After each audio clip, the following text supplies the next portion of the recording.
नमस्कार मित्रों। लोग बताते हैं कि लाखों प्रयासों के पश्चात भी उसका दुर्भाग्य उसका पीछा नहीं छोड़ रहा है। बड़ी बड़ी गाड़ियाँ होती है, रहने के लिए आलीशान घर होते हैं। आपको ऐसे कुछ छोटे छोटे उपाय दिखाते हैं जिससे आपका दुर्भाग्य खत्म हो सकता है। ये एकदम प्रैक्टिकल उपाय है, आप इसको ज़रूर आजमा सकते हैं। अपनों से पद और आयु में बड़े लोगों में कमियां ढूंढना बंद कर दीजिए। उनकी कमियों के रहने से या ना रहने से आपको कोई फर्क नहीं पड़ता है। माता पिता तथा गुरु को विशेष सम्मान दीजिए।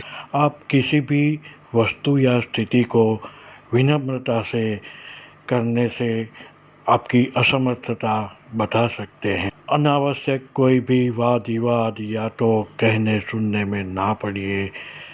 नेता, अभिनेता, खिलाड़ियों या बड़े बड़े लोगों को आपके अभिप्राय से कुछ भी फर्क नहीं पड़ता। इससे तो आपका मन खिन्न होगा तथा मन पर नकारात्मक विचार चलते रहेंगे जो आपके दुर्भाग्य को बढ़ाएंगे। कोई भी परिस्थिति में सिर्फ अपने जीवन, अपने माता पिता और अपने बीवी बच्चों का ही कल्याण कैसे हो, इसका योग्य सोच विचार कीजिए। दूसरों को बांटने की आदत डालिए। अगर आपकी जेब में एक फूटी कौड़ी भी नहीं है तो भी आप किसी के कार्य में श्रमदान देकर या तो एक दुखी व्यक्ति की बातें सहानुभूतिपूर्वक सुनकर उस व्यक्ति को आपके साथ का एहसास दिला सकते हैं। किसी पौधे को सूखता हुआ देखकर उसमें पानी दीजिए। पशु पक्षियों को भी पानी पिलाकर या तो चारा डालकर इन जीवों की रक्षा कीजिए। जब भी आप घर लौट कर जाएं तो बच्चों के लिए कुछ ना कुछ ज़रूर ले जाइए, भले ही वो 1 रुपये की टॉफ़ी भी क्यों ना हो। इससे बच्चों की उम्मीद आपसे बहुत ही बढ़ जाएगी और उनकी कुछ मिलने की आस आपके सौभाग्य में वृद्धि करेगी और धीरे धीरे आपका भाग्य खुलता जाएगा। अब अपनी पत्नी को यथायोग्य प्रेम तथा सम्मान दीजिए। इनके लिए भी आप एक छोटा सा फूल ले जा सकते हैं। याद रहे, गृहिणी की हर चाहत आपसे जुड़ी है और उनकी आस आपसे बंधी हुई है।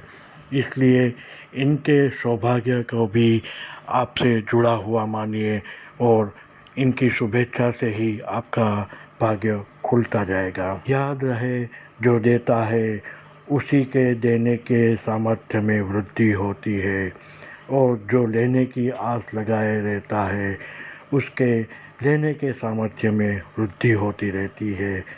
या तो यूँ कहिए कि मांगने के सामर्थ्य में वृद्धि होती है। आपकी चाहत हमेशा पूरी होती है। और एक बात आप अवश्य याद रखना कि हर रोज़ प्रभु आपको एक पल ऐसा देता है कि उस पल में मांगी हुई चीज़ या तो सोचे हुए सकारात्मक विचार या नकारात्मक विचार पर वो तथास्तु कह देता है, आपकी इच्छा पूरी कर देता है। इसलिए हमेशा अपने विचारों पर कंट्रोल रखिए। आप अपने या अपनों के बारे में हमेशा ही कुछ सकारात्मक या तो प्रगतिशील ही सोचिए। आपका और अपनों का ख्याल रखिए। आपका भाग्य अवश्य आपका साथ देगा। धन्यवाद। नमस्कार।